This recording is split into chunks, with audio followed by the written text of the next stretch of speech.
భారతీయ పురాణాల నిగూఢ లోకంలోకి స్వాగతం. కాలగమనంలో మరుగున పడిన అద్భుత రహస్యాలు మీకోసం.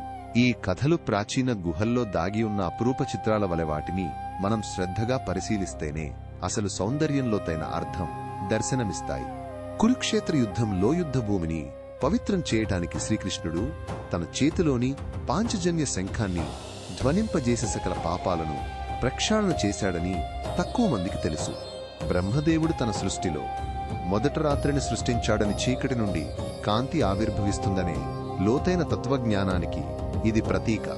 ఇంద్రుడు తన సింహాసనాన్ని రక్షించుకోవడానికి అసురులు దాడి చేసినప్పుడు తన శరీరం నుండి వజ్రధారిణి అనే శక్తివంతమైన దేవతను సృష్టించి ఆమె సహాయంతో విజయం సాధించాడు.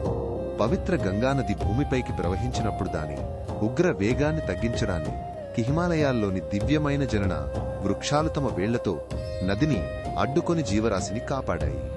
రావణుడు సీతను అపహరించిన తర్వాత లంకలోని చింతామణి అనే అరుదైన రత్నం తన తేజస్సును కోల్పోయి రావణుడి పతనాన్ని సూచించిందని కొన్ని అరుదైన పురాణాలు చెబుతాయి. అగస్త్య మహర్షి తన తపస్సుతో మనిషి అంతర్గత కోరికలను అదుపు చేసే ఇంద్రియ నిగ్రహ కుండలాలు అనే దివ్య ఆభరణాలను సృష్టించి వాటిని ధరించిన వారికి శాంతిని ప్రసాదించాడు.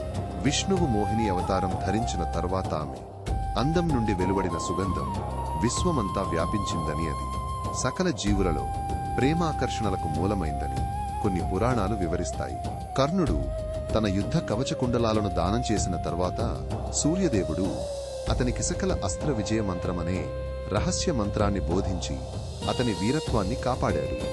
మహాభారత యుద్ధానంతరం మరణించిన వీరుల ఆత్మలు శాంతి పొందడానికి అర్జునుడు తన గాంధీవం ఒక దేవాలయం లోకాల గమన లింగంపై ఉంచి పూజించాడని కొన్ని అరుదైన కథలు చెబుతాయి. బలరాముడు తన నాగలి ఆయుధంతో ఒకసారి భూమిని దున్నినప్పుడు భూమి గర్భంలో దాగి ఉన్న సువర్ణ ధాన్యాలు బయటపడ్డాయని, అవి లోకాలకు అపార సంపదను ప్రసాదించాయని పురాణాలు చెబుతాయి. ఈ అపురూప జ్ఞానాన్ని మరింత లోతుగా తెలుసుకోవడానికి మా ఛానల్కి ఇప్పుడే సబ్స్క్రైబ్ చేయండి.